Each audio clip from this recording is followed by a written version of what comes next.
तो मनन करता है, संकल्प विकल्प करता है, हृदय की उस वृत्ति का नाम मन है। हृदय एक है, संकल्प विकल्प मनन करने वाली वृत्ति का नाम मन है। और ये बड़ा संशयात्मक होता है। ये संकल्प और विकल्प करता रहता है, ऐसा करें, नहीं ऐसा कर लेते, नहीं ऐसा नहीं होगा, वो चलता रहता है। इस पर जो निश्चय करता है, हाँ ये कर लो, उसका नाम बुद्धि है।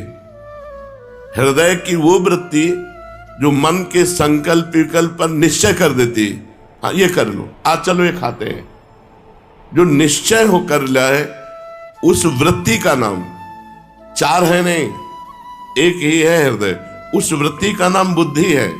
जो संकल्प विकल्प संशयात्मक मनन, वो मन, उसका जो निश्चय करा दे उसे बुद्धि कहते हैं। और उसी का जो चिंतन करने लगे, उस वृत्ति का नाम चित्त है। और उसी की क्रिया को जो स्वीकार करे, मैंने खाया, मैं खाऊंगा, मैंने किया, मैं ऐसा करूंगा, उसे अहंकार कहते हैं। एक हृदय में ये चार वृत्तियां होने के कारण उसे अंतःकरण चतुष्टय कहते हैं। आत्मा इन सबका साक्षी है। जो आत्मा है वो इनका साक्षी है, वो इनका दृष्टा है, वो तटस्थ रहता है। हाँ ना ये सब अंतःकरण में हो रहा है, और पावर उसी आत्म तत्व का है, वो तटस्थ रहता है। और वो आत्मा मैं हूं। हम तटस्थ न रहकर अंतःकरण में लिप्त हो गए, यही बंधन है। जो ज्ञानी पुरुष है वो तटस्थ रहता है। मन बुद्धि के कार्यों को तटस्थ होकर जो साक्षी भाव से देखता है, वो आत्मा है। जो मन संकल्प विकल्प मनन करता है, जो बुद्धि निश्चय करती है, जो चित्त चिंतन करता है, जो अहंकार क्रिया स्वीकार करता है, आत्मा उसका दृष्टा है, साक्षी है। और वो आत्मा है आप। लेकिन ऐसा कहां गया मैं देख लूं। मन ने ज्ञानेंद्री नेत्रेंद्री के साथ मिलकर कहा, अहंकार इसमें मिला हुआ है। अंतःकरण का अहंकार इसमें मिलके मन के साथ नेत्रेंद्री को लेकर दृश्य को देखना चाहता है। बुद्धि ने निश्चय कर दिया, हाँ देख लो। अब वो देख रहा है, बोले मैंने ये देखा। ये अंतःकरण का अहम बोल रहा है, ना कि आत्मा। आत्मा साक्षी है। अब जो उस साक्षी में है, वो देखता हुआ भी नहीं देखा, क्योंकि जो देखने का पावर है वो उसी से मिला है। वो करता हुआ भी नहीं करता, वो खाता हुआ भी नहीं खाता, पीता हुआ भी नहीं पीता, चलता हुआ भी नहीं चलता। जो 5वें अध्याय में गीता जी के लिखा हुआ है, स्पृशन जिघ्रन श्वसन गच्छन। हृदय क्या है?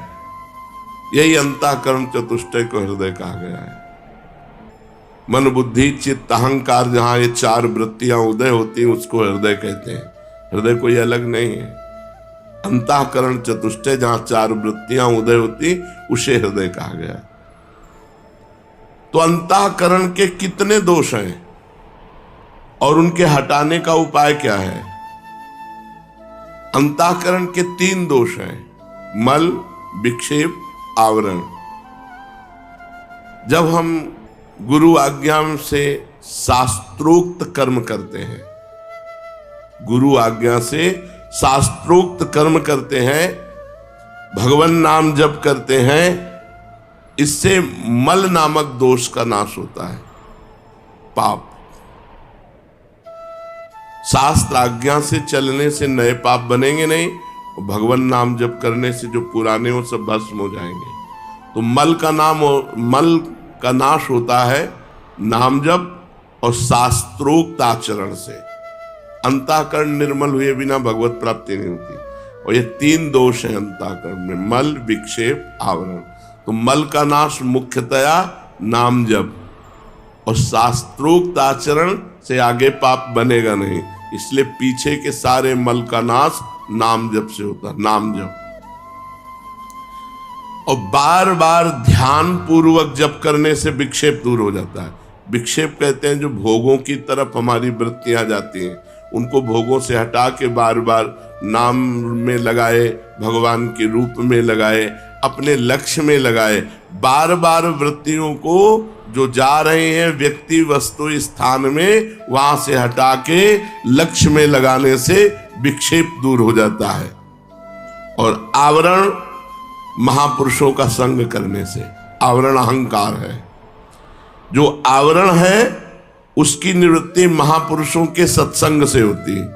जब सत्संग से पता चला मैं कोई अहंकार थोड़ी हूं, देहाभिमान का अहंकार जो था वो सत्संग से जब गलित होता है, अच्छा मल विक्षेप शांत हुआ तो आप में पावर आ जाएगा अहंकार त्याग का। जो अंतःकरण धर्म में अहंकार है वही जन्म मरण का हेतु है। जहां उससे हट करके आप साक्षी भाव में हुए तो आपका आवरण नष्ट हो गया। आवरण ही जन्म मरण का कारण है। अहंकार संस्कृति मूल शूल प्रदनाना सकल शोकदायक अभिमान। संस्कृति का मूल और कष्ट का मूल ये अहंकार ही है। ये अहंकार क्या है? ये भगवान की अष्टधा प्रकृति है। आकाश, वायु, अग्नि, जल, पृथ्वी, मन, बुद्धि, चित्त, अहंकार। ये जो मन है उसी में चित्त को समाहित कर लिया गया है, इसलिए मन बुद्धि अहंकार कह दिया गया। तो 5 और 3 8 और अष्टधा प्रकृति में अहंकार आता है। अहंकार बड़ा विचित्र है। इसके नाश का उपाय क्या है? इसमें जो गौरव है, बड़प्पन है, अपने में श्रेष्ठता है, ये गुरुजनों की सेवा से नष्ट हो जाता है। जब बड़े महापुरुषों की सेवा मिलती है, भगवत प्राप्त संतों की सेवा मिलती है, तो अहंकार नष्ट हो जाता है। सेवक साधक में कभी अहंकार नहीं होता। मैं इतनी सेवा करता हूं, मैं इतना जप करता हूं, मैं इतना, उसमें सब नहीं होता। वो तो देखता है हम तो यंत्र की तरह चल रहे हैं, गुरुजी हमें चला रहे हैं, जैसे वैसे चल रहे हैं। तो गुरुजनों की सेवा, महापुरुषों की सेवा, सम्मान का त्याग, बड़प्पन का त्याग, गौरवपन का त्याग, इसी से अहंकार क्षीण हो जाता है।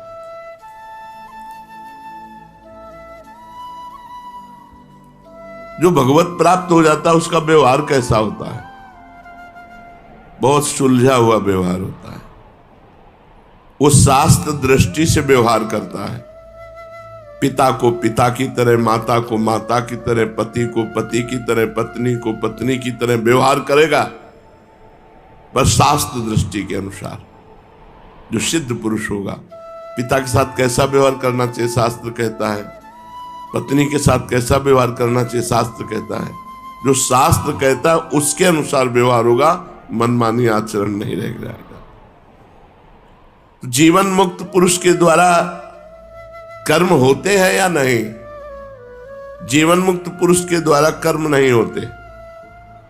कारण कि उसको ज्ञान हो जाता है कि कर्म कर्मेंद्रियों से होते, प्रेरणा ज्ञानेंद्रियों से हो रही है, और ज्ञानेंद्रिय को मन चला रहा है, मन को बुद्धि चला रही है, और उसका मैं साक्षी हूं, इसलिए मेरे द्वारा कुछ नहीं हो रहा है। कोई कर्म बंधन नहीं सिद्ध महापुरुष का। ये काम क्रोध अंतःकरण में रहते हैं, तो जो जीवन मुक्त पुरुष हो गए उनके भी काम क्रोध रहते हैं।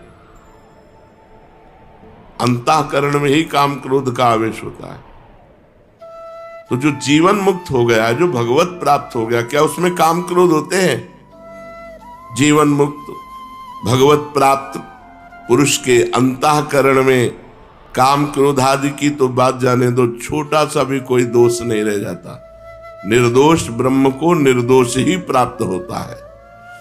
परमात्मा की प्राप्ति के पूर्व ही उनके अंतःकरण की ऐसी शुद्धि हो जाती है कि उसमें किंचन मात्र कोई भी दोष नहीं रहते, कोई भी दोष नहीं रहते। जैसे सूर्योदय होने के पहले ही अंधकार नष्ट हो जाता है, ऐसे भगवत प्राप्ति के पूर्व ही वो निर्दोष हो जाता है, उसमें कोई दोष नहीं रहता। तो सिद्ध महापुरुष में काम क्रोधादि दोष नहीं रहते। जो अपने को काम क्रोधादि दोषों में लिप्त मान रहे हैं और सिद्ध भी मान रहे हैं, वो दंभ कर रहे हैं, पाखंड कर रहे हैं। काम क्रोध लोभ आदि मन बुद्धि के स्वभाव हैं या विकार है? अगर स्वभाव होता तो कभी नहीं छूटता। स्वभाव नहीं है, विकार है। काम क्रोध लोभ आदि ये स्वभाव में नहीं है, ये अंतःकरण में विकार में है। स्वभाव होता तो छोड़ना कठिन होता, और जब उसे स्वीकार कर लिया जाता है तो उनका प्रभाव स्वभाव में भी पड़ जाता है। जैसे बहुत कामी स्वभाव का आदमी है, ये बहुत क्रोधी स्वभाव का आदमी है, ये बहुत लोभी स्वभाव का आदमी, उसका स्वभाव पर प्रभाव पड़ता है, लेकिन वो स्वभाव होता नहीं है। जो अधिक लिप्त विकारों में हो जाता है उसका प्रभाव स्वभाव पर पड़ता है, पर वो स्वभाव होता नहीं है। स्वभाव हो तो मिटाया नहीं जा सकता, वो विकार है, विकारी स्वभाव। स्वभाव जो है वो शुद्ध है, पर उस विकार से लिप्त होने के कारण वो कामी कहा गया, क्रोधी कहा गया। तो काम नष्ट हुआ तो स्वभाव तो शुद्ध था ही। स्वभाव, जो स्वभाव है वो कभी विकारी नहीं होता, पर विकारी कहा जाता है। जैसे रिक्शा, कभी रिक्शा चालक नहीं बन सकता, लेकिन रिक्शा कहने से खड़ा हो जाता है। ऐसे ही अधिक काम में लिप्त होने के कारण वो कहा जाता है कामी स्वभाव का है, ये क्रोधी स्वभाव का है, ये लोभी स्वभाव का है। जिस घड़ी तुम भजन में चित्त को जोड़ोगे, तुम्हारा स्वभाव भजन का बन जाएगा, तो ये विकार हैं, ये घड़ी भर में सब नष्ट हो जाएंगे। ये सब तुम्हारे गुलाम बन जाएंगे, ये सब भाग जाएंगे डर कर। कब? जब खूब भजन करोगे। ये 2-4 माला घुमाने से नहीं। अरे भजन की अलग अलग वृत्तियां, राधा राधा राधा राधा राधा, एक भजन ये हो रहा है, एक उपांश हो रहा है, एक मानसिक हो रहा है, और एक गाढ़ भजन हो रहा है। केवल भजन, वही मंत्र दिखाई दे रहा, वही सुनाए। हिम्मत नहीं पूरे शरीर की झेल पावे। थोड़ी देर में इतनी ऊर्जा पैदा होती कि शरीर विलक्षण होने लगता है, शरीर विलक्षण होने लगता है। मतलब खुद समझ में नहीं आता कैसे कंट्रोल करें ऐसी महान ऊर्जा शक्ति। ये नाम आप खिलवाड़ समझते हो, आप भजन करके तो देखो, पहुंचो तो भजन की जगह पे। नाम जब जैसे राधा राधा कर रहे, फिर उपांशु, फिर मानसिक, ये भजन का अभ्यास है। अभी भजन नहीं हो रहा है, भजन का अभ्यास हो रहा है। और जब भजन होगा तब देखना, जो वास्तविक भजन की बात है, क्षमता नहीं है कि शरीर सह जाए। हर नस नाड़ी, मतलब एक अलौकिक ऊर्जा प्रकट होती जब से भजन से, एक अलौकिक ऊर्जा। आप लगे रहो। अभी ऐसा मत मानो आप भजनानंदी बन गए, माला घूम। जब माला और काउंटर ये सब धर जाए, हाय हाय मच जाए अंदर से। मतलब एक पूछा कल किसी ने कि कैसा लग रहा है इस समय आपको? हम कहा कैसे बताएं, ना खट्टा ना मीठा ना कड़वा, अब कैसे बताएं। अब हम कहें कि आनंद आ रहा है कि क्या कहें, हम कुछ कह ही नहीं सकते कि कैसा लग रहा है। हो रहा है भजन। जब ऐसे होने लगता है तो स्वभाव बन जाता है भजन का। सारे विकार अपने आप नष्ट हो जाते हैं। लगे रहो, बस हम ये कह रहे हैं, लगे रहो। तेरी बनत बनत बन जाए रे, हरि सो लगा रहो भाई रे, तेरी बनत बनत बन जाए रे। हरि से लगा रहो भाई रे, तेरी बनत बनत बन जाए। तेरा राम जी करेंगे बेड़ा पार, उदासी मन काहे को करे। लहर लहर हरि आप संभाले, हरि आप ही उतारे तेरा भार, उदासी मन। ये लहर लहर करके वही समुद्र में पहुंच जाएंगे। समुद्र की लहरों का एक स्वभाव होता है, वो दिखाई देती है उछलती हुई बाहर के लिए, लेकिन वो घसीटती अंदर के लिए। उसका दो स्वरूप होता है। ऐसी उछाल तो लगता है कि ये बाहर फेंक देगी, लेकिन वो उसकी फंस में आ जाओ तो घसीट ले जाएगी अंदर। ऐसे ही भजन की लहर है, मन बाहर भागता है, विषयों की तरफ भागता है, लेकिन जितना भागेगा उतने घसीट जाएगा। भजन न छोड़ो, बस भजन में लगे रहो, ऊबो मत। मंगल ही मंगल है। आगे चलकर जब भजन होगा, अभी भजनानंदी नहीं हो, अभी भजन मत मानो, क्योंकि हम बताते हैं भजन की एक स्थिति होती है। मतलब कैसे वर्णन करें, कोई शब्द ही नहीं हमें कि हम वर्णन करें। जैसे मशीन रख दी गई हो ना खोपड़ी में, वो एक मतलब अजीब स्थिति है। जैसे हम वर्णन कर रहे हैं तो उसका आभास केवल हो रहा है उस समय का, वो स्थिति नहीं है। उस स्थिति में वर्णन नहीं कर सकते, केवल बस ऐसे बैठे, बस ऐसे हो रहा है तो चल रहा है। मतलब उसमें कोई जप नहीं कि हम जप कर रहे हैं, एक अलौकिक स्थिति। भजन करते करते करते तभी कहा गया कि महापुरुष जन जो 5 मिनट में कर लेंगे वो तुम 24 घंटे में नहीं कर पाओगे। 5 मिनट में, एक क्षण में उनका जो चिंतन बना वो वही पहुंचना है। ये विकार हैं, ये नष्ट हो जाएंगे, ये स्वभाव नहीं है। विकारों का अत्यधिक प्रभाव होने के कारण हम लांछन स्वभाव पर लगा देते हैं कि कामी स्वभाव का, ये क्रोधी स्वभाव, उसका स्वभाव नहीं कामी है।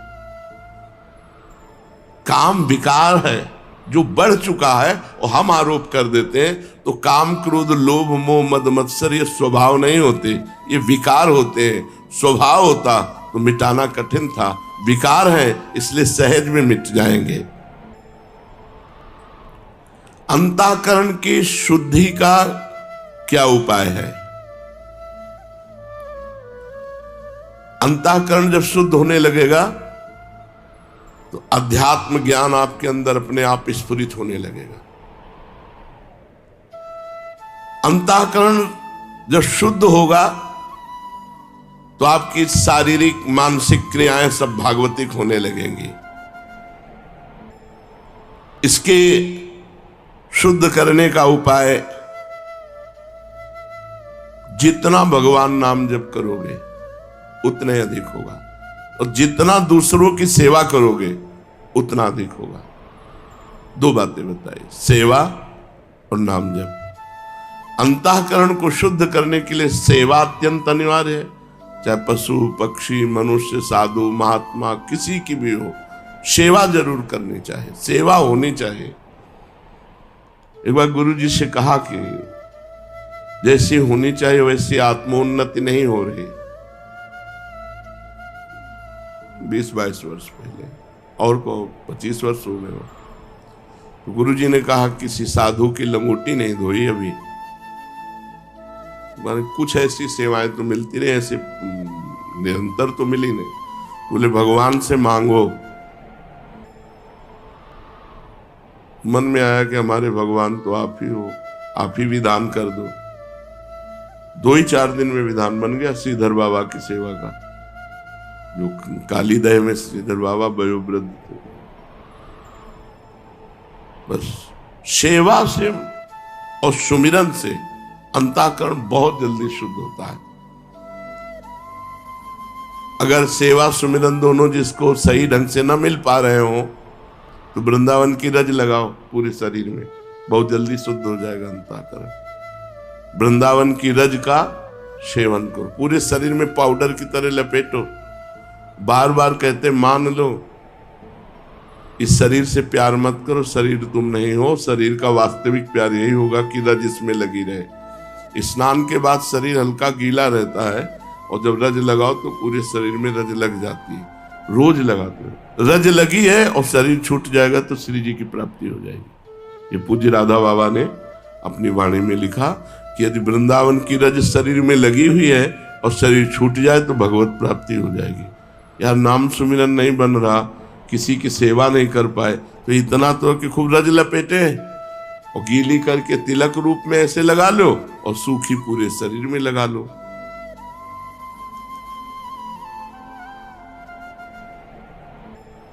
हमें कब ब्राह्मी स्थिति प्राप्त होगी?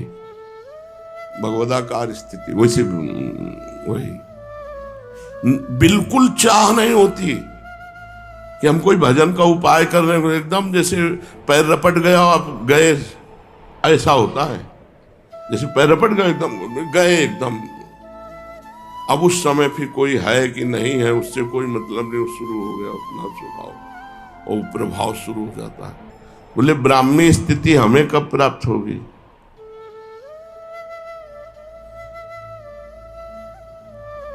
जो मृत्यु जनित कष्ट का वर्ण करता है वही ब्राह्मी स्थिति को प्राप्त होता है। हर कष्ट को गले लगाता है। अब चाहे मरना पड़े लेकिन भजन नहीं छूटेगा, कुछ भी हो जाए। वो ब्राह्मी स्थिति, जिद्दी स्वभाव और कष्ट कहां तक? बोले मृत्यु तक। मृत्यु तक का जो वर्ण करने के लिए तैयार। 10 मिनट बैठे, बोले पैर में पीड़ा हो रही, 2 दिन बैठे, तीसरे दिन बैठे, ले खत्म हो गया, हो गई साधना। थोड़ी देर में एक तो कह रहे थे कि 16 माला जब जपते तो हमारा जबान दर्द करती है, मुंह दर्द करता, घंटा भर प्रपंच बोलेगा, कभी मुंह दर्द नहीं करेगा। नाम जप में मुंह दर्द, हमें तो जिंदगी में अनुभव नहीं हुआ कि मुंह दर्द होता है। किसी को अनुभव होता है? एकांतिक में कह रहा था कि जब 16 माला जब करते तो हमारा पूरा मुख दर्द करता है, जबड़ा दर्द करने लगता है। ठीक खींच के जबड़े में पड़े तो सही हो जाए। जब दर्द करेला जबड़े में पड़े तो ठीक हो जाए। शराब पीने में जबड़ा नहीं दर्द करता, प्रपंच करने में जबड़ा नहीं दर्द करता। नहीं, भगवान के नाम जप करने में दर्द होता है ऐसा तो मुझे समझ में नहीं आता। आनंद होता है। पाप के कारण ऐसा अनुभव होता होगा, हो सकता है पाप के कारण ऐसा अनुभव होता है कि पाप अधिक हो तो अरुचि, जब जिसमें अरुचि होगी तो उसमें परेशानी तो लगेगी ही।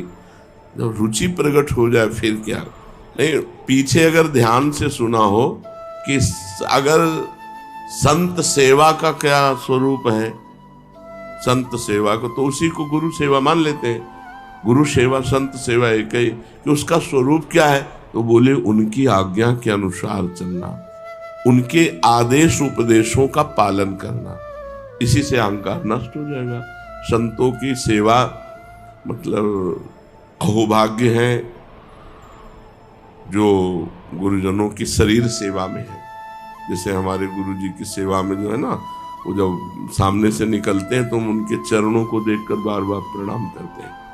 शुरू से भाव रहा है कि जो गुरुजनों की सेवा में है वो हमारे लिए सर्वश्रेष्ठ है। हम उनकी बराबरी आज्ञा पालन करके भी नहीं कर सकते। देखो भाव का विषय है। शास्त्र आज्ञा करता है कि गुरु और संत की आज्ञा का पालन करना ही सबसे बड़ी सेवा है। लेकिन जो गुरु जी की लंगोटी धो रहे हैं, जो गुरु जी को स्नान करा रहे हैं, जो गुरु जी के जूठे पात्र मार्जन कर रहे हैं, जो गुरु जी को बना के पवा रहे हैं, और हम यहाँ माला चला करके, तो हमारा सर उनके आगे झुका रहेगा। हम सदैव उनकी चरण वंदना करेंगे कि आपको जो सौभाग्य मिला है, जो आप हमारे गुरु जी को सुख पहुंचाते हैं, इसलिए मैं आपका दास हूं, दास हूं हम। जब वो सामने निकलेगा तो हम पहले उसके चरणों को गौर से दर्शन करते हैं और उनको प्रणाम करते हैं कि जिसके हाथों से हमारे गुरु सेवा बन रही वो हमारे लिए गुरु जी के समान पूज्य है। उसकी बराबरी तो नहीं कर सकते हम, तपस्या करके या तीर्थ अवगाहन करके या जो भी, उसकी बराबरी नहीं कर सकते। वो तो रहेगा ही। जो गुरु जी की चरण सेवा में है, रात दिन उनके हुक्म पर खड़ा है, उनकी सेवा में, तो आप देखो, आप भजन कर रहे हो लेकिन अपने लिए कर रहे हो। हमारी बात को समझना। गुरु आज्ञा का पालन कर रहे हो लेकिन अपने लिए। आप गुरु जी को प्रणाम कर रहे हो अपने लिए, प्रणाम कर रहे हो गुरु जी को, गुरु जी के लिए नहीं, अपने लिए, हमारा मंगल होगा। आप गुरु जी को कुछ दे रहे हो अपने लिए, लेकिन वो जो भी कर रहा है गुरु जी के लिए कर रहा है, उसको प्रणाम नमस्कार से मतलब नहीं है। गुरु जी को प्यास लगी है, पानी पिलाना, गुरु जी को भोजन, गुरु जी की आरती करने का जो समय है वो स्वयं आरती कर रहा है। गुरु जी खड़े हैं या बैठे हैं, आराम मिल रही ना, गुरु जी को आराम मिल रही ना, गुरु जी को सुख पहुंच रहा है ना। बहुत सूक्ष्मता से हमारे इस विषय को समझना, अन्यथा मत ले जाना। आप जो भी पालन कर रहे हो गुरु आज्ञा का अपने लिए, और वो जो भी कर रहा है प्रगट में गुरु जी के लिए कर रहा है। वो गुरु जी का कपड़ा धो रहा है गुरु जी के लिए, गुरु जी की लंगोटी धो रहा है गुरु जी के लिए, अपने जीवन को अर्पित किए है गुरु जी के लिए। इसलिए उसकी समानता में तो नहीं कह सकते हम कि उनके समान सब नहीं। कभी कृपा हो जाए हमारे ऊपर भी और हमको चंद दिन ही सेवा मिल जाए, वो समानता गुरु जी की नहीं। जो सेवा में वो तो मतलब जीत गया। अब है 1000 लड़के होते हैं तो 1000 लड़कों में सब थोड़ी कमांडो बन जाते हैं, 10-5 निकल पाते हैं। ऐसे मानो लाखों शिष्य हैं तो लाखों गुरु जी को मानने वाले हैं, लाखों में 10-5 गुरु जी की मानने वाले हैं। लाखों गुरु मानने वाले हैं, लाखों में 10-5 गुरु की मानने वाले हैं। उनमें से कोई 1-2 गुरु को सुख पहुंचाने वाले हैं। गुरु को सुख पहुंचाने के लिए हम तत्पर हैं। खड़ा है रात दिन हुक्म पे खड़ा, जैसे गुरु जी आज्ञा करें बस गुरु जी की सेवा। उनकी समानता तो नहीं कर सकते, वो तो साक्षात भगवत स्वरूप है, वो कोई साधक नहीं है। वो पूर्व जन्म में साधना से सिद्ध हुए तो साक्षात परब्रह्म स्वरूप गुरुदेव की परिचर्या में लगे हैं। उनकी बराबरी कैसे हो सकती है? सोचो, हम गुरु जी की आज्ञा का पालन कर रहे हैं, लेकिन हम गुरु जी की थाल का जूठन तो नहीं पा रहे ना। पाने के बाद सरकार दिया और पूरा धो के वो पी रहा है, उसकी बराबरी हम कर पाएंगे? गुरु जी को छू नहीं सकते और रोज कपड़ा लंगोटी सब धो के फैला के कैसे उसकी समानता कर सकते हैं? हम चाहे जितना तप करें, चाहे जितना जप करें, उसकी बराबरी थोड़ी कर सकते हैं। और इसके बाद डांट लगाया गुरु जी ने, हे ऐसे से नहीं ऐसे। जी महाराज, उसकी समानता कैसे कर सकते हैं? हाँ, लाभ हम गुरु सेवा का ले सकते हैं उनकी आज्ञा का पालन करके, लेकिन समानता नहीं कर सकते। उनकी समानता हम नहीं कर सकते। आप लोगों के अंदर भाव हो तो भले हो कि हम किसी से कम नहीं है, लेकिन हम उनकी समानता नहीं कर सकते जो गुरु की बालवत परिचर्या में लगे हैं।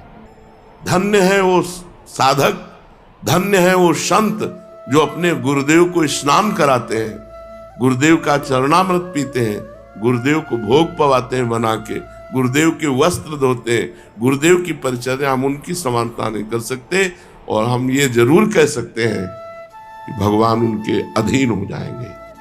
जिन्होंने गुरुदेव को ऐसे रिझा लिया, भगवान उनके अधीन हो जाएंगे। भगवान, जब हमारा हृदय, जैसे इस समय बात कर रहा हूं तो हृदय एकदम द्रवित हो रहा है उनके प्रति, गुरु जी को पानी पिला दे। एक विचार करो, गुरु जी को उठा के बैठा दे, गुरु जी की चरण सेवा कर दे, ये सौभाग्य कैसे मिल सकता है?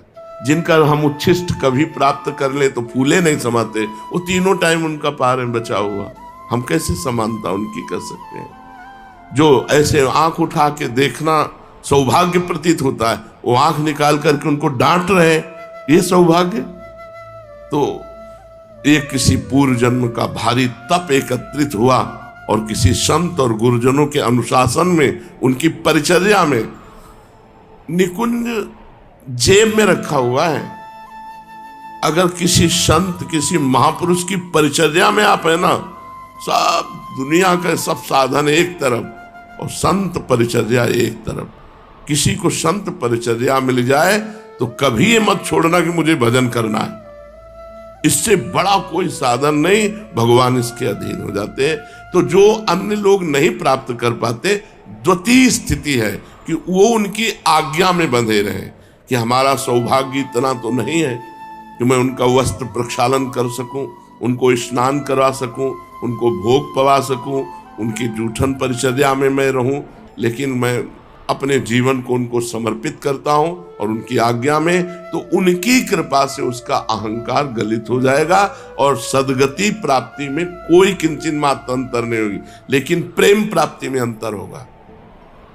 जो उसे प्रेम प्राप्त होगा गुरु चरणों का, वो उसे प्रेम नहीं प्राप्त होगा। नहीं, सब आप देख लो, जो हम कह रहे हैं इस बात पर देखो। आप प्रणाम करते हो अपने लिए, आप जप करते हो अपने लिए, आप गुरु बनाया है अपने लिए, गुरु के लिए क्या कर रहे हो? ईमानदारी से देख लो, ईमानदारी से वृंदावन में बैठे हो, आप अपने लिए कर रहे हो, गुरु के लिए?